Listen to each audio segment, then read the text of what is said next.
ethereal, dreamy sequence on the beach. So did it happen, didn't it? Yeah. But people have finally got it. Now we're back. Yeah, I'm relieved that we're back.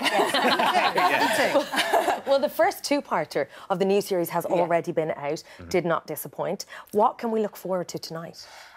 Well, following on from the personal story of Nikki's, she's still sort of recovering from the aftermath of Mexico. You see a little bit more about Jack and the relationship that he has with the detective on the case.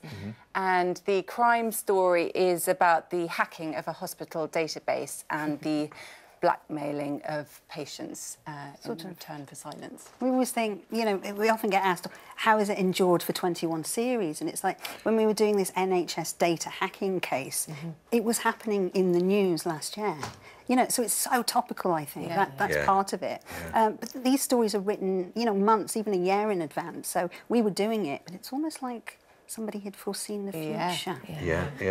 Well, strangely though, the last time you were on, Liz, we were talking about the fact that maybe you may get to see more of your kind of personal lives as far as you're concerned, and that's actually going to be happening too. Yes. As is your character's really at the centre of one of the up-and-coming episodes. Oh my goodness! How much can you tell us about that? There's a lot of soul searching. It's quite a painful episode as she revisits her past as well. All right. Oh wow. Yeah. Okay, and then on the flip side, we see Nikki having a love interest. Nikki going to have a relationship. It's always such a disaster.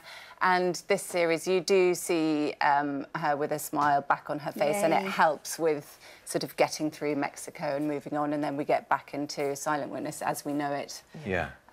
Focused on the crime. They always die. Your love interests have always died. Or they're baddies. Or they're baddies, aren't they? But a lot of people... It's a running joke with us.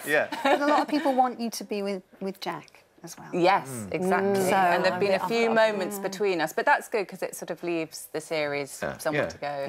And where do you sit with the kind of, you know, the format of the two-parter? Do you enjoy that? Because, I mean, these days there's so many box sets that you can actually download and gorge and watch them all in one go, whereas here you've got the nation kind of on tenterhooks from the Monday, you know, to the next episode that's coming. Do you enjoy that? Do you relish in that?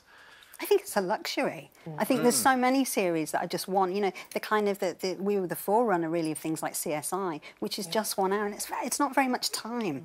But we're allowed to tell stories in 2 hours, and I think, you know, often we think of them as like 2-hour mini, well, not even mini, but films. They're movies, They are. Tuesday morning must be a nightmare. Do people badger you? What happened? A lot wait, a lot only watch it, don't they? In one double in whammy. one go. Yeah. But it's nice to still be doing something which is a little bit different from that box set thing, because you get a sort of satisfaction in the Monday, Tuesday storytelling. And also, I think the fact that it is 2 hours, you get guest casts, really great guest casts coming along, because they can really get into the meat of their characters. And, you know, it's not just sort of in and out. You actually get a full story to tell. OK, well, we haven't got long to wait till the first of the two-part that's coming for you in the next couple of days. But we're going to move on to another love of yours we know, Liz, right now. Cat owners have long realised that their pets have plenty in common with their wild cousins. But